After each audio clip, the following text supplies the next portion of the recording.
الحمد للہ رب العالمین والصلاة والسلام علی سید الانبیاء والمرسلین اما بعد فاعوذ باللہ من الشیطان الرجیم بسم اللہ الرحمن الرحیم۔ احباب ذی وقار، مسلم ٹوڈے کے نام سے ایک یوٹیوب آفیشیل چینل دیکھا جا سکتا ہے۔ ابرار جیلمی نامی شخص وہاں پہ ان باتوں پہ گفتگو کر رہا ہے کہ جن باتوں پہ مرزا جیلمی کو بھی بات کرنے کی توفیق یا ہمت نہیں ہے، اور نہ ہی اس میں اتنی علمی قابلیت ہے کہ وہ اس موضوع پہ بات کر سکے۔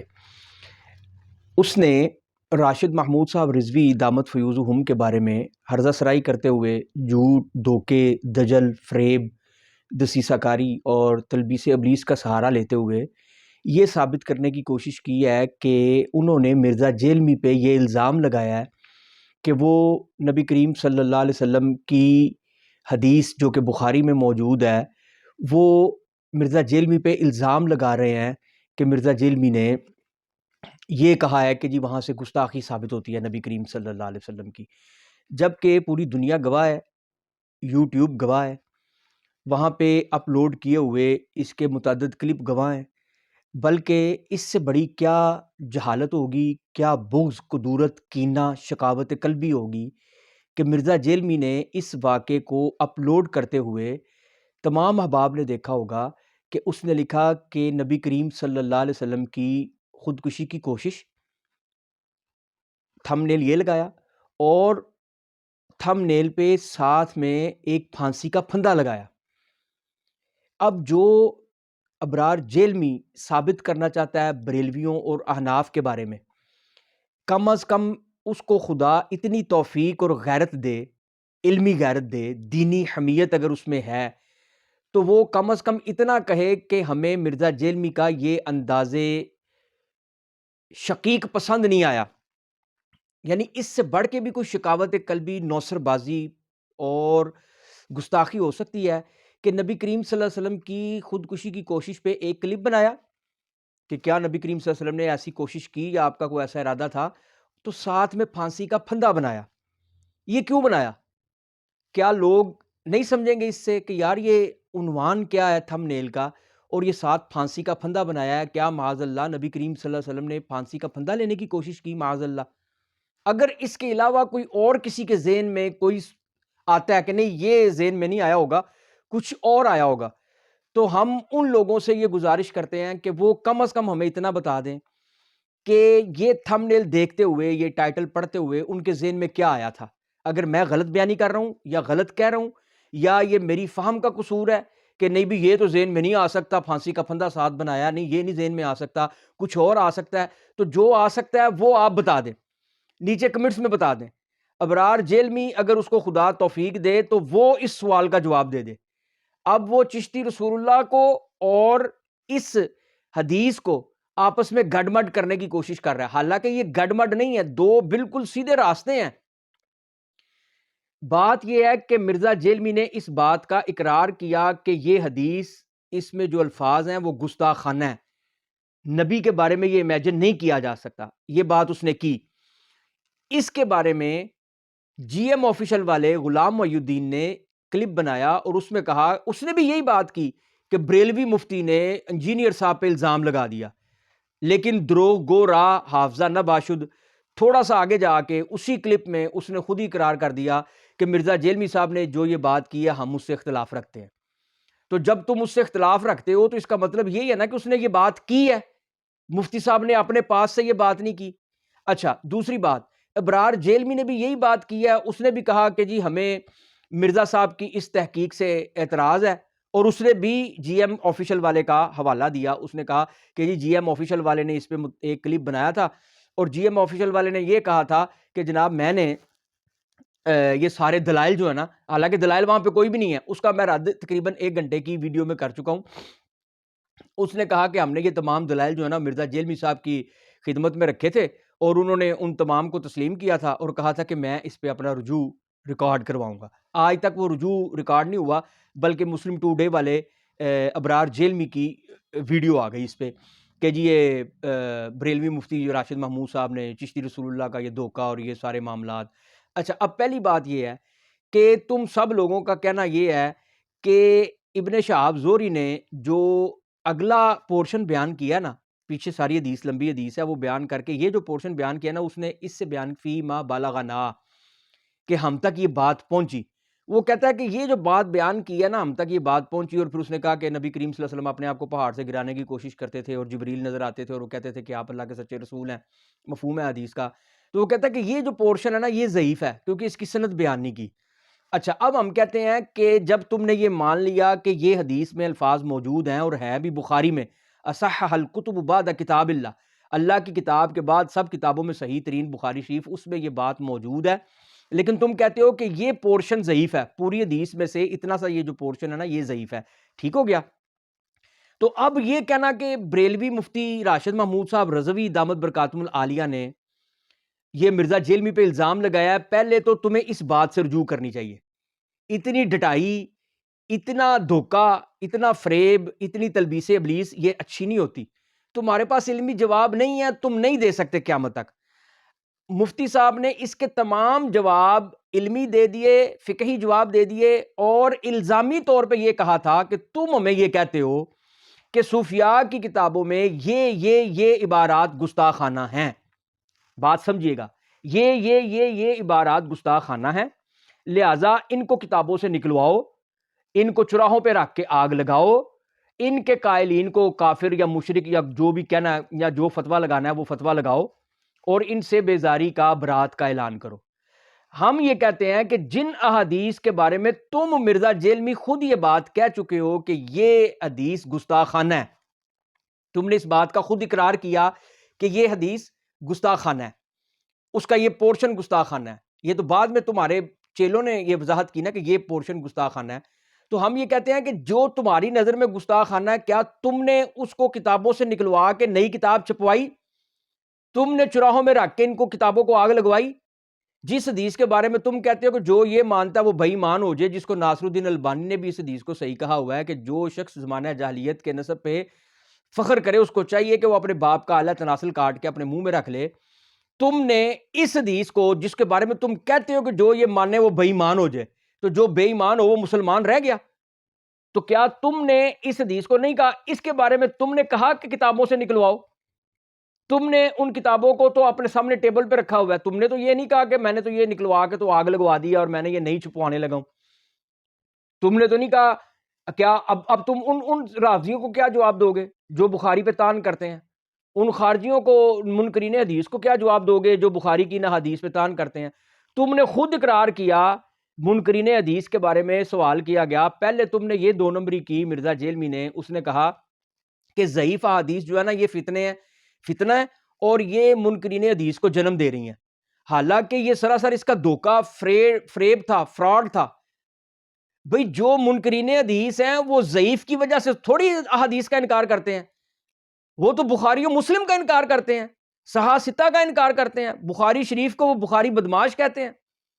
رافضی جتنے بھی ہیں وہ ان تمام کتب صحاح کو وہ کب صحیح کہتے ہیں؟ منکرین حدیث صحیح کتب اور صحیح احادیث کو بھی جو ہے نا وہ بے سند اور من گھڑت ان کو مانتے ہی نہیں ہیں. تو اگر حدیث فتنہ ہے بقول تمہارے، تو وہ تو صحیح حدیث کو نہیں مانتے، تو اس کا مطلب ہے صحیح حدیث بھی فتنہ ہو جائیں گی. وہ تو صحیح کی بحث ہی نہیں کرتے، وہ تو مانتے نہیں ہیں نا حدیث کو، مسلمان کہلواتے ہیں اور تم انہیں مسلمان مانتے ہو، ان کے پیچھے نماز کو جائز کہتے ہو. تو اس کا مطلب یہ ہوا کہ احادیث میں جو یہ روایات کتب احادیث میں موجود ہیں ان کے بارے میں جب تم سے پوچھا گیا، میرا خیال ہے وہ احسن نقوی نے غالباً پوچھا تھا کہ جناب وہ جو منکرین حدیث ہیں وہ تو تان کرتے ہیں بخاری و مسلم پہ، تو اس کے جواب میں مرزا جیلمی نے کہا تھا، آن دی ریکارڈ اس کی گفتگو موجود ہے، اس نے کہا کہ اگر بخاری و مسلم کی وہ احادیث جن پہ منکرین حدیث، بلکہ اس نے 1-2 نام بھی لیے تھے، منکرین حدیث تان کرتے ہیں اور اپنے فہم کے مطابق اس حدیث کو ڈالنے کی کوشش کرتے ہیں، اگر تو امت کے اجماع کا وہی موقف ہے جو یہ منکرین حدیث بیان کرتے ہیں، تو پھر ہم کہتے ہیں جی یہ حدیث صحیح نہیں ہے، یہ غلط ہے، یہ فتنہ ہے. لیکن اگر ان کا اپنا فہم اور اجماع امت کا فہم ہی کچھ اور ہے، تو پھر ہم کس طرح ان احادیث پہ اعتراض کر سکتے ہیں؟ اس کا مطلب یہ ہوا کہ جو بندہ اجماع امت سے ہٹ کے کوئی فہم لے گا کسی حدیث کا، قرآن کی کسی آیت کا کوئی نیا استدلال کرے گا یا کوئی نیا اجتہاد کرے گا جو 14 صدیوں کے اجماع امت سے ٹکراتا ہوا دکھائی دے گا، تو اس کو ہم نہیں مانیں گے، اور نہ ہی اس نئے بندے کے فہم پہ حدیث کو پرکھ کے اپنے ایمان کو ڈاواڈول کریں گے یا اشکالات اور ابہامات کو اپنے دل میں جگہ دیں گے یا اپنے ذہن میں جگہ دیں گے۔ یہی بات ہم مرزا جیلمی سے کہتے ہیں، یہ خود اپنے دام میں سے یاد آ گیا۔ یہی بات ہم اس سے کہتے ہیں کہ حضرت امیر معاویہ رضی اللہ تعالیٰ عنہ کے بارے میں جو احادیث تم کوٹ کرتے ہو، جو کتابوں میں موجود ہیں، اس کا جو فہم 14 صدیوں کی امت نے لیا ہے وہ تم بیان کرو، ہم اس کو تسلیم کرتے ہیں۔ اگر آج تم بریکٹیں لگا لگا کے، انورٹڈ کوما لگا لگا کے گفتگو کرو گے اور کسی آنی بلی کھمبا نوچے کے مترادف، کبھی کہو گے وہ میرا پچھلا موقف، کبھی کہو گے اگلا موقف، کبھی پہلے کو ناسخ دوسرے کو منسوخ، دوسرے کو ناسخ پہلے کو منسوخ کرو گے، تو پھر تمہاری باتوں پہ کون یقین کرے گا؟ ہم تمہارے ان تمام استدلالات اور تمام فہم و ادراک کو تسلیم نہیں کرتے۔ کیوں؟ اس لیے نہیں کرتے کہ تمہارا فہم اور ادراک ان احادیث پہ اجماع امت سے ہٹ کے ہے۔ امت کا اجماع کیا ان احادیث پہ؟ تم کہتے ہو جی اگر میں نے گستاخی کی ہے تو جنہوں نے ان احادیث کو کوٹ کیا ہے وہ بھی گستاخ ہوئے۔ ہم کہتے ہیں ہم انہیں بھی گستاخ کہہ دیں گے اگر تم ان کا اور اپنا موقف ایک جیسا بتا دو گے۔ اگر تم یہ ثابت کر دو کہ جو موقف حضرت امیر معاویہ کے بارے میں تمہارا ہے اور جس حدیث پہ ہے اس حدیث پہ 14 صدیوں کا اجماع بھی وہی چلا آ رہا ہے جو موقف تمہارا ہے، تو پھر ہم کہیں گے ٹھیک ہے بھی تم حق پہ ہو، تم جو کہہ رہے ہو وہ ٹھیک ہے۔ کیوں کہ 14 صدیوں کا اجماع اس پہ ہے۔ لیکن 14 صدیوں میں اللہ نے کوئی غیرت والا، کوئی علم والا، کوئی حلم والا، کوئی عقل و شعور والا، کوئی بمباغ دوہل حق بات کہنے والا پیدا نہیں کیا، اور تمہیں پیدا کیا کہ تم جا کے بتاؤ کہ حضرت امیر معاویہ کا کیا سٹیٹس ہے اور دیگر صحابہ کرام کا کیا سٹیٹس ہے۔ اگر تو اجماع امت نے یہ کچھ کہا ہے جو کچھ تم کہہ رہے ہو تو پھر تو ہم تمہاری بات تسلیم کر لیں گے، لیکن ایک نئی بات اور وہ بھی دین کی بات، اسے ہم کیسے تسلیم کریں گے؟ صحابہ کرام کلہم عدول، سارے صحابہ جو ہیں وہ عادل ہیں، وہ سچے ہیں، وہ جھوٹ بولنے والے نہیں ہیں، وہ ناانصافی کرنے والے نہیں ہیں، وہ کچھ بھی فیصلہ کریں، کچھ بھی اجتہاد کریں، وہ ان کے پیٹ صاف ہے، ان کے دل صاف ہے۔ تمہارے پیٹوں کی طرح صحابہ کرام کے پیٹ نہیں ہیں۔ وہ جو بات کہتے ہیں یا جو فیصلہ کرتے ہیں، ہاں اس کا نتیجہ کچھ غلط نکل آئے، اس کا نتیجہ اگر ان کی سوچ سے ہٹ کے نکل آئے تو اس کا ان پہ ذمہ نہیں ہے۔ صحابہ کرام مجتہد ہیں، ان کا اجتہاد اگر خطا بھی ہو جائے تو اللہ رب العزت کے حبیب جناب محمد مصطفیٰ صلی اللہ علیہ وسلم کی طرف سے ان کے لیے ایک اجر موجود ہے۔ لہٰذا ہمارا موقف یہ ہے کہ جس طرح تم نے منکرین حدیث کو یہ جواب دیا کہ جی وہ جو منکرین حدیث ہیں ان چیدہ چیدہ احادیث پہ اپنا جو موقف بنائے ہوئے ہیں وہ اجماع امت کا موقف نہیں ہے، لہٰذا ہم ان کی بات تسلیم نہیں کرتے۔ ہم بھی یہی کہتے ہیں کہ دیکھو تم نے کہہ دیا کہ وہ حدیث گستاخانہ ہے، اس میں مواد جو ہے نا وہ آخری پورشن وہ گستاخانہ ہے، پھر تم نے کہا کہ جو مشکات کی اور مسند امام احمد بن حنبل کی حدیث ہے جس کو ناصر الدین البانی نے صحیح کہا کہ جو زمانہ جاہلیت پہ فخر کرے اس کے بارے میں تم نے کہا کہ وہ بے ایمان ہو جائے، تو وہ کتب احادیث میں موجود ہے نا، اور تم ان کتابوں کی تعریف بھی کرتے ہو اور ان کتابوں کو مانتے بھی ہو، ٹھیک ہو گیا۔ تو وہ اگر موجود ہے تو اس کا مطلب یہ ہوا کہ تمہارے فہم میں خطا ہے۔ اب تمہاری وضاحتیں تمہارے چیلے دیتے پھرتے ہیں کہ جی ہمیں ان کی تحقیق سے اختلاف ہے اور یہ ہے اور وہ ہے، تم نہیں یہ بات کرو گے۔ جس دن کرو گے اس دن کوئی بندہ مجھے وہاں پہ مینشن کر دے یا ہمیں آ کے بتا دے، اور اس دن درگت مزید بن جائے گی اللہ کے فضل سے۔ ابھی تو چیلے چماٹے کر رہے ہیں نا، جس دن یہ خود کرے گا اس پہ ہاں یا نہ کرے گا اللہ کے فضل و کرم سے اس دن اس کی درگت بن جائے گی۔ اس دن اس کو پتہ چل جائے گا کہ آن ایئر بیٹھ کے منہ سے الفاظ نکالنا کس قدر اہمیت رکھتا ہے اور کتنا پھنسا سکتا ہے بندے کو، کہ علم بھی نہ ہو اور پھر وہ ایسی بات کرے اور صحابہ کرام پہ تان کرے۔ اسی طرح ہم کہتے ہیں کہ جو صوفیاء کی کتب ہے یعنی احادیث کی کتب کے لیے تو باقاعدہ اہتمام کیا گیا، کتنا اہتمام کیا گیا۔ امام بخاری کی شرائط دیکھیں، امام مسلم کی شرائط دیکھیں، محدثین نے کیسی کیسی اصطلاحیں بنائی، کیسے کیسے قواعد و ضوابط بنائے، اور اس کے بعد انہوں نے احادیث کو جمع کیا اور اپنی کتاب میں نقل کیا۔ لیکن پھر بھی کیونکہ انسان ہے نا، تسامح ہو جانا، بھول چوک ہو جانا، غلطی ہو جانا وہ کوئی ایسی بات نہیں ہے، ہو جاتی ہے۔ انہوں نے صدقے دل سے، نیک نیتی سے، محبت کے ساتھ، اخلاص کے ساتھ پورا انہوں نے جو ہے نا جتنے بھی کو کونے کھدرے تھے، سارے کو سوراخ تھے وہ بند کر کے، اور پھر انہوں نے احادیث کو جمع کرنے کا اہتمام کیا اور سند کو دیکھا، جانچ پڑتال کی علم الرجال آیا، اسماء الرجال کو دیکھا گیا، سارے معاملات طے کر کے، اور کہ بندے میں بندہ تام الضبط ہے کہ نہیں، قوی الحافظہ ہے کہ نہیں، یہ جھوٹا تو نہیں تھا، یہ بھولنے والا تو نہیں تھا، اس کا حافظہ کمزور تو نہیں تھا، یہ اپنے الفاظ پہ گرفت رکھنے وقت، یعنی کہ کتنے ہی اصول طے کیے گئے۔ اس کے باوجود کتب میں احادیث ضعیف آ گئیں، ضعیف بھی آ گئیں، من گھڑت بھی آ گئیں، موضوع بھی آ گئی، سارا کچھ کتابوں میں موجود ہے۔ اسی طرح ہم کہتے ہیں کہ جو کتابیں صوفیاء کی ہیں ان میں تو کوئی اہتمام بھی نہیں کیا گیا کہ یہ روایت جو ہم نقل کر رہے ہیں یہ صحیح ہے، اس کی سند ہے، اصل ہے، کیا ہے، کتابوں میں نقل کر دی گئی، اور بعد والوں نے ان کو چھان پھٹک کر کے، ان کو دیکھ کے ان کے بارے میں اپنا موقف بیان کر دیا۔ اب وہ کتابوں میں رہیں یا نہ رہیں، اب وہ کتابوں میں موجود بھی ہوں تو اس کا علیحدہ رد موجود ہے، ان پہ کلام موجود ہے، ان پہ گفتگو موجود ہے، ایک چیز۔ دوسری، ایک کلپ میں مرزا جیلمی نے جب نبی کریم صلی اللہ علیہ وسلم پر اونٹ کی اوجڑی یا جو کچھ بھی رکھا گیا، علائش وغیرہ رکھی گئی، تو حضرت سیدہ فاطمہ الزہراء رضی اللہ تعالی عنہا نے آ کے اسے اتارا، تو صحابہ کرام حضرت عبداللہ ابن مسعود موجود تھے۔ مرزا جیلمی نے وہاں پہ حضرت ابو بکر صدیق کا نام بھی لیا، اور اس نے کہا کہ وہ کوئی بھی آگے نہیں ہوا، کیوں؟ ان کو پتا تھا نا پھینٹی پڑ جانی ہے، تو تمہارا کیا مطلب ہے کہ صحابہ کرام جو ہیں وہ حضور نبی کریم صلی اللہ علیہ وسلم کے ساتھ آ کے ساتھ چلتے ضرور تھے لیکن اندر پھینٹی کا خوف تھا؟ وہ تو جانے تھیلی پہ رکھ کے کفن باندھ کے نبی کریم صلی اللہ علیہ وسلم کے ساتھ چلے ہوئے تھے۔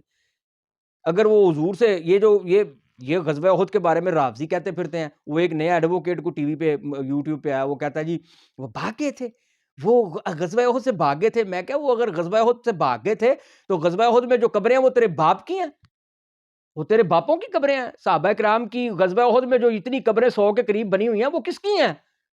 وہ بھاگے تھے تو قبریں کس کی بن گئیں؟ وہ صحابہ کرام ہی تھے نا۔ ہاں، ایک کافروں نے زوردار ہلا بولا، صحابہ کے پیر اکھڑ گئے، جدھر جس کا منہ تھا وہ ادھر بھاگ نکلا، لیکن وہ تو چند لمحات کے لیے تھا۔ جو ہی ان کے ہوش و حواس بحال ہوئے سارے جمع ہو کے آ گئے، سارے رسول اللہ صلی اللہ علیہ وسلم کے پاس تھے۔ اگر سارے بھاگ گئے تھے تو حضرت سعد کو کیوں رسول اللہ نے کہا سعد تیر چلا، میرے ماں باپ تجھ پہ قربان جائیں؟ اتنی غیرت نہیں ہے؟ ان باتوں کا جواب مرزا جیلمی کیوں نہیں دیتا؟ یہ ابرار جیلمی کیوں نہیں دیتا؟ یہ جو جی ایم آفیشل والا یہ کیوں نہیں دیتا؟ اسلام ٹوڈے اور یہ جتنے بھی اس کے چمچے کڑچھے ہیں، یہ اس کا جواب کیوں نہیں دیتے؟ وہاں پہ صحابہ کرام کی قبریں موجود ہیں اور تم کہتے ہو صحابہ کرام بھاگ گئے تھے۔ ہاں، تتر بتر ہوئے تھے، حملہ بڑا زور کا تھا، بڑا شدید حملہ، آنکھیں پھر گئیں، لیکن اس سے یہ کیسے دلیل لے لیا کہ وہ سارے بھاگ کیا گھروں کو چلے گئے تھے؟ کیا واپس وہاں پہ جمع نہیں ہوئے تھے؟ تو ہم یہ کہتے ہیں، بات پھر لمبی ہو جاتی ہے، ہم یہ کہتے ہیں کہ جس طرح صوفیاء کی کتابوں میں یہ باتیں موجود ہیں اسی طرح کتب احادیث میں بھی موجود ہے۔ اس نے وہاں پہ کلپ میں حضرت ابو بکر صدیق کا نام لیا کہ ابو بکر صدیق بھی وہاں تھے۔ بعد میں جب لان تان ہوا، لوگوں نے اس کو چھتر مارے، اس کو رسوا کیا، تو پھر اس نے آ کے رجوع ریکارڈ کروایا ایک اور کلپ میں۔ اس نے کہا کہ وہاں پہ میں نے ابو بکر صدیق کا نام لے دیا، لیکن جب وہ مجھے توجہ دلائے گی میں نے پڑھا تو وہاں پہ ابو بکر صدیق نہیں تھے۔ ٹھیک ہو گیا جی؟ اچھا، اب وہ کلپ بھی موجود ہے جس میں اس نے ابو بکر صدیق کا نام لیا، اور جو رجوع کروایا وہ کلپ بھی موجود ہے۔ ٹھیک ہو گیا؟ اگر کل کو کوئی اس کا کلپ اٹھا کے لے آئے، دیکھیں جی آپ ابو بکر صدیق کا نام لے رہے ہیں، یا کوئی اس پہ عقیدہ بنا لے، کوئی کہ یار ابو بکر صدیق بھی بھاگ گئے تھے، یہ بھی آگے ہو کے وہ اونٹ کی علائش کو رسول اللہ صلی اللہ علیہ وسلم کی پوچھ سے اتار نہ سکے جب آپ سجدے میں تھے، تو کسی کا ذہن بن جائے تو ایمان کس کا گیا؟ اس کا بھی گیا، اور جس کی بات سن کے اس نے اپنا ایمان بنا لیا اس پہ، اس کا بھی گیا۔ اور اگر کوئی آگے کہتے دیکھو جی مرزا جیلمی تو یہ کہتا پھرتا ہے، تو فوری طور پہ مرزا جیلمی یا اس کے چیلے چماٹے کیا کریں گے؟ وہ دوسرا کلپ لے کے آئیں گے اور کہیں گے یہ دیکھ لو بھائی اس نے یہ غلطی کی تھی، یہ دوسرے کلپ میں اس کا رجوع ریکارڈ ہے۔ کتب احادیث میں اگر ضعیف احادیث موجود ہے تو ان کو ویسے بیان ہی چھاپا جاتا ہے، لیکن اس پہ کمنٹس موجود ہیں، اہل علم جو ہیں وہ اس کی ساری چھان پھٹک کر چکے ہیں، اس پہ علیحدہ سے اسماء الرجال کی کتابیں ہیں، تمام ان موضوعات پہ بے شمار کتابیں لکھی گئی ہیں، ان حدیث کی چھان پھٹک ہو کے آخری فیصلے ہو چکے ہیں۔ اب یہ ضروری نہیں ہے کہ ان کتابوں میں ہو، علیحدہ موجود ہے، نشاندہی کر دی گئی ہے، یہ چلتی رہے۔ کوئی اہل علم تو جانتے ہیں نا، اہل علم نے یہ کتابیں پڑھنی ہوتی ہیں نا، اہل علم نے پڑھنی ہوتی ہیں عربی عبارات۔ آج جو کوئی ترجمہ کر کے اسلام 360، وہ ترجمے میں اس نے 6 7 جگہوں پہ بریکٹیں لگائی ہوئی ہیں۔ انشاءاللہ اس سے اگلی ویڈیو میں اس کا اظہار اس کے بارے میں ساری بات کروں گا۔ ویسے تو فاتح منگولیت و رافضیت و نجدیت و خارجیت حضرت علامہ مولانا مفتی راشد محمود رضوی صاحب دامت برکاتہم العالیہ نے اس پہ سارا کچا چٹھا ان کا کھول دیا ہے، بالکل ایڑی کے نیچے رکھا ہوا ہے، مرزا جیلمی کو تو ایڈی کے بالکل نیچے رکھا ہوا ہے، سانس لینے کی بھی مہلت نہیں دے رہے. ادھر اس کا کلپ آتا ہے، ادھر مفتی صاحب جو جواب میں علمی دریا بہاتے ہیں، علمی سمندر بہاتے ہیں، وہ مرزا جیلمی کو جو ہے نا وہ اس کی علمی موت ہو جاتی ہے. میرا کہنے کا مقصد یہ ہے کہ ابرار جیلمی نے یہ نہیں دیکھا کہ کتب احادیث میں جو ضعیف یا من گھڑت یا موضوع احادیث موجود ہیں اس کی وجہ سے بھی کتابیں جلائی نہیں گئیں، چراہے میں رکھ کے آگ نہیں لگائی گئیں، ان پہ لعن طعن نہیں کیا گیا، ان راویوں کو کی کردار کشی نہیں کی گئی. تو صوفیاء کی کتابوں میں تو یہ سند وغیرہ اور یہ اس طرح کی چیزیں دیکھی نہیں جاتی. اور ہمارا یہ چیلنج ہے کہ جن کتابوں کو تم لوگ منسوب کر رہے ہو کہ یہ خواجہ قطب الدین بختیار کاکی نے لکھی، یہ خواجہ فرید الدین رحمۃ اللہ تعالی علیہ نے لکھی، یہ معین الدین چشتی اجمیری رحمۃ اللہ تعالی نے لکھی، پہلے تم یہ ثابت تو کر لو. تم تو آج تک یہ ثابت نہیں کر سکے کہ یہ سند ان تک پہنچتی ہے. اعلی حضرت فاضل بریلوی رحمۃ اللہ تعالی نے پہلے بتا دی. مرزا جیلمی تو مارکیٹ تو دور کی بات، ابھی اپنی والدہ کے شکم میں بھی نہیں آیا ہوگا جب اعلی حضرت فاضل بریلوی رحمۃ اللہ تعالی نے اس کا والد بھی شاید نہ آیا ہو اپنی ماں کے رحم میں. مرزا جیلمی کا والد بھی شاید نہ آیا ہو اپنی ماں کے رحم میں جب اعلی حضرت فاضل بریلوی رحمۃ اللہ تعالی نے اس کی ساری وضاحت کر دی ہے کہ منسوب ہونا اور چیز ہے، سند موجود ہوگی تو ہم مانیں گے نا کہ یہ کتاب جو ہے یہ انہی کی لکھی ہوئی ہے. ٹھیک ہو گیا. اچھا، اب کیا یہ کتاب ہمارے کسی عالم نے چھاپی ہے؟ بھی جن کو تم سنی یا بریلوی کہتے ہو، کیا انہوں نے چھاپی ہے؟ اگر تو انہوں نے چھاپی ہے تو ثبوت لا دو. اور اب اگر تم کہو کہ پبلشر کو جا کے گولی مارو یا پبلشر کو جا کے اس کے دھرنا دو یا پبلشر کے بارے میں جا کے کرو، تو پبلشر تو پیسے کمانے بیٹھا ہوا ہے. اگر کوئی سنی بریلوی عالم ملوث ہے تو اس کا جواب دو. اگلی بات جو پروپیگنڈا یہ کرتا ہے، ابرار جیلمی نے بھی جو بھی کیا، اس نے کہا کہ اب تو یہ کہہ رہے ہیں کہ اس کی سند کوئی نہیں ہے لا الہ الا اللہ چشتی رسول اللہ کی. ہاں بالکل نہیں ہے. چلو شکر ہے تم نے یہ تسلیم کر لیا کہ ہم یہ کہتے ہیں. اچھا، کہتا ہے 10-12 سال پہلے مناظرہ ہوا تھا، وہاں پہ آگے ایک عالم بیٹھا ہوا تھا، وہ اس پہ ایک بات کر رہا تھا، تو اسی مناظرے میں مفتی راشد محمود صاحب بھی بیٹھے ہوئے تھے. اچھا، تو وہاں پہ کیا ہوا؟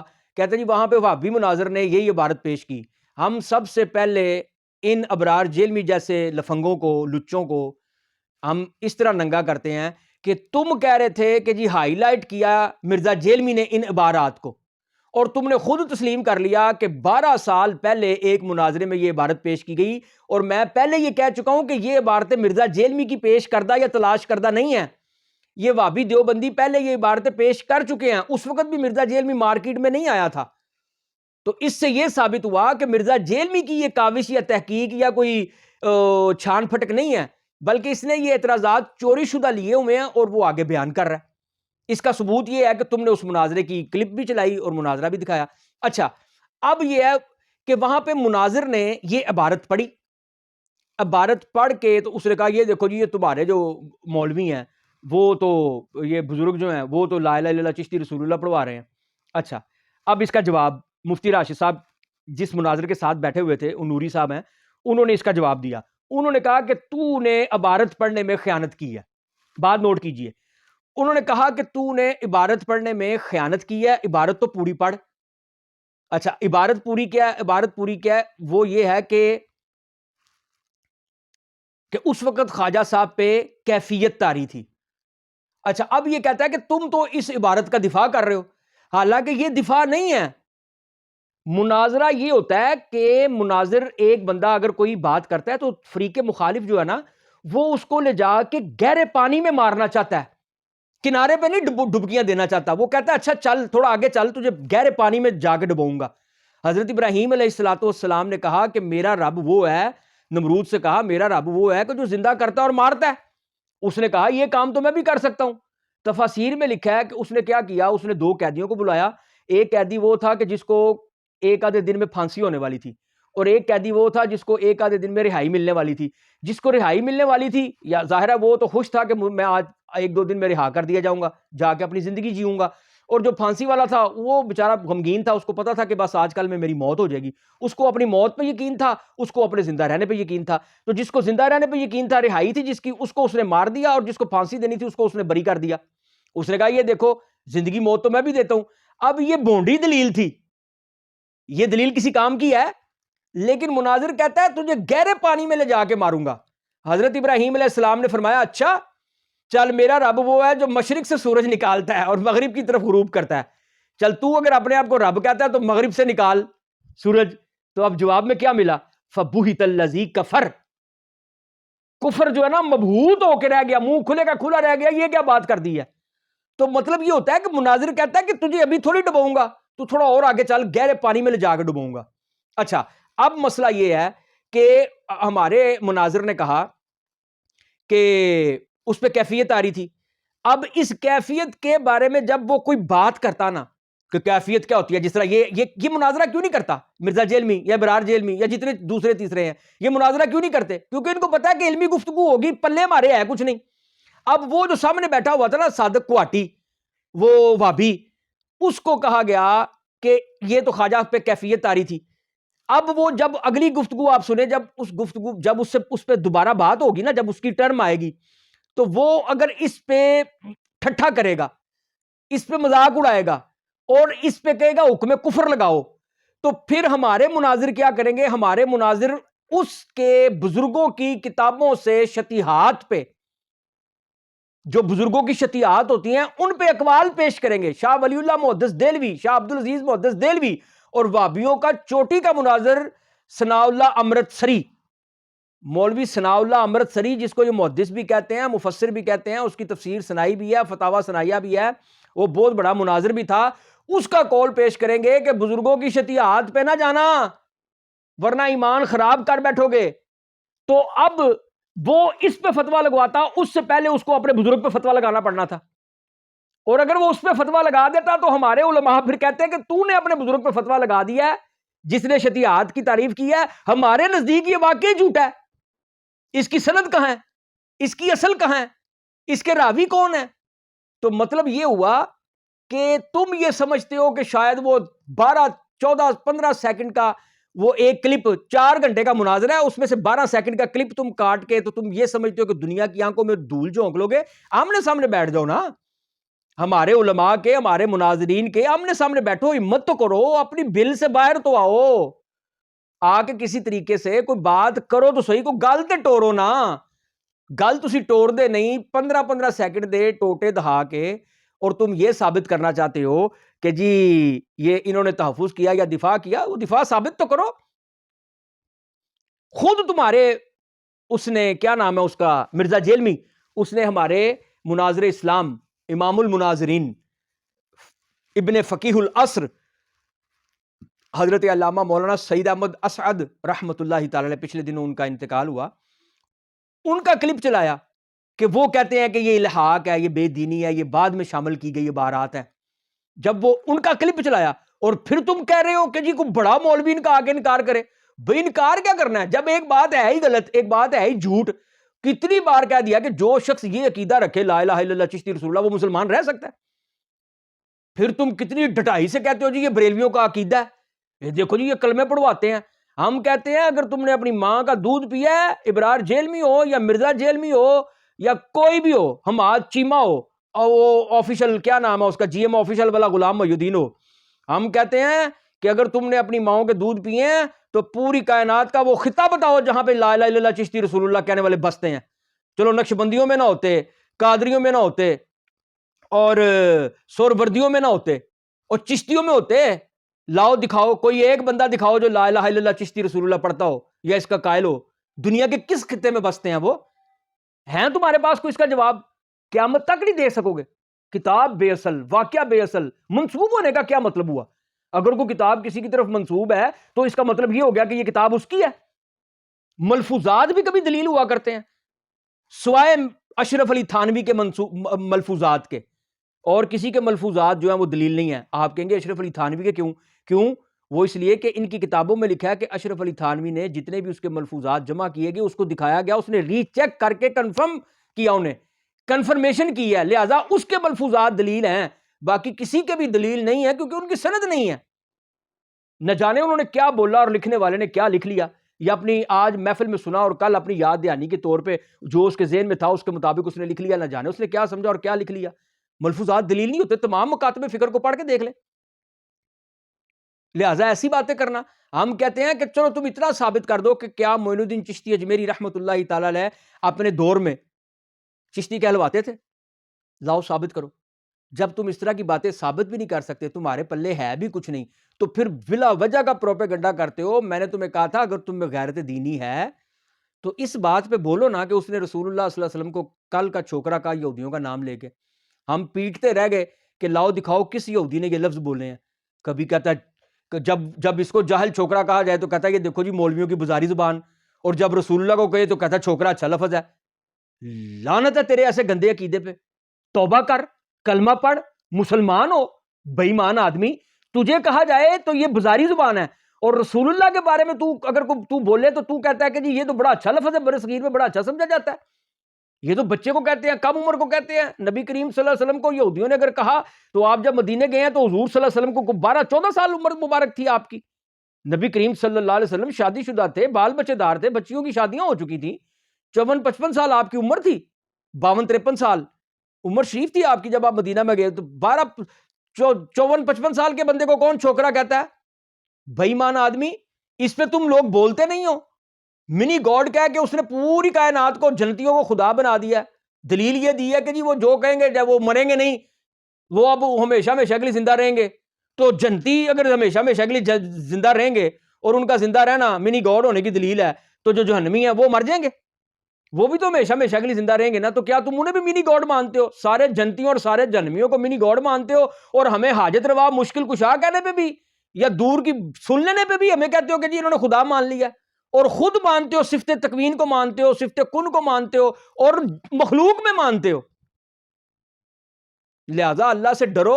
اگر کسی بات کا کوئی علمی جواب ہے تو وہ دو, خالی پروپیگنڈا سے کیا ہوگا. مفتی راشد محمود صاحب نے تو مرزا جیلمی کو ایڑی کے نیچے رکھا ہوا ہے, ایڑی کے نیچے مسل دیتے ہیں. جب بھی اس کا کوئی کلپ آتا ہے نا تو وہ ایڑی کو مسلتے ہیں, پھر اس کی جان نکلتی ہے, پھر وہ اول فول بکتا ہے. تو اپنے آپ کو بچاؤ اور لوگوں کو بھی بچاؤ. اور میں عام عوام سے بھی کہتا ہوں کہ اپنے بچوں کو اس جانور سے بچائیں جس کا نام مرزا جیلمی ہے. وآخر دعوایا ان الحمد للہ رب العالمین.